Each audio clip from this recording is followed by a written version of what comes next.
যুক্তরাষ্ট্রে শিশুদের টিকাদান নিয়ে স্পষ্ট মতপার্থক্য তৈরি হয়েছে ফেডারেল সরকারের স্বাস্থ্য সংস্থা centers for disease control and prevention CDC এবং American academy of pediatric AAP এর মধ্যে।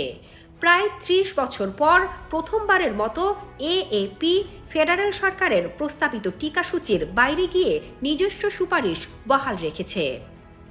সোমবার প্রকাশিত বার্ষিক নির্দেশনায় এএপি জানিয়েছে তারা আগের মতোই শিশুদের 18টি সম্ভাব্য প্রাণঘাতী রোগের বিরুদ্ধে টিকা নেওয়ার সুপারিশ করছে।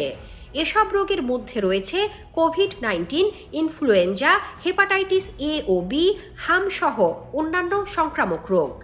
এর বিপরীতে চলতি বছরের 5 জানুয়ারি সিডিসি শিশুদের টিকাসূচিতে বড় পরিবর্তন আনে। নতুন নির্দেশনায় সংস্থাটি নিয়মিতভাবে সুপারিশ করা রোগের সংখ্যা 18 থেকে কমিয়ে 11তে নামিয়েছে। COVID, RSV, flu, rotavirus, meningitis এবং হেপাটাইটিস এ ও বি টিকাকে আর নিয়মিত সূচিতে না রেখে যৌথ সিদ্ধান্ত গ্রহণের আওতায় রাখার কথা বলেছে সিডিসি। অর্থাৎ এসব টিকা দেওয়ার আগে চিকিৎসক ও অভিভাবকদের মধ্যে আলোচনা করার পর সিদ্ধান্ত নেওয়ার পরামর্শ দেওয়া হয়েছে। এএপির সংক্রামক রোগ বিষয়ক কমিটির চেয়ারম্যান ডক্টর শন ওলিয়ারি বলেন, আমরা দীর্ঘদিন সিডিসির সঙ্গে একীভূত টিকা নির্দেশনা দিয়ে আসছিলাম, কিন্তু সাম্প্রতিক পরিবর্তনগুলো বৈজ্ঞানিক প্রমাণের সঙ্গে সামঞ্জস্যপূর্ণ নয় এবং শিশুদের সর্বোত্তম সুরক্ষা নিশ্চিত করছে না। এএপির সভাপতি ডক্টর অ্যান্ড্রু রেসিনো বলেন, শিশুদের রোগের ঝুঁকি বা সংক্রমণের ধরনে কোনো পরিবর্তন হয়নি। রোগের বিস্তার যেমন ছিল, ঝুঁকিও তেমনই আছে। তাই টিকাসূচিও পরিবর্তনের প্রয়োজন নেই বলেন তিনি।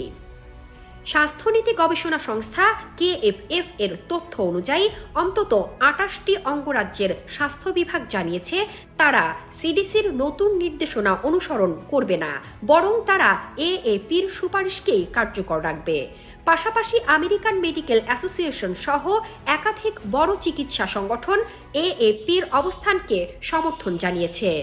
শিশু চিকিৎসকদের মতে টিকা নিয়ে পরিবারগুলোর সঙ্গে আলোচনা নতুন কোনো বিষয় নয়।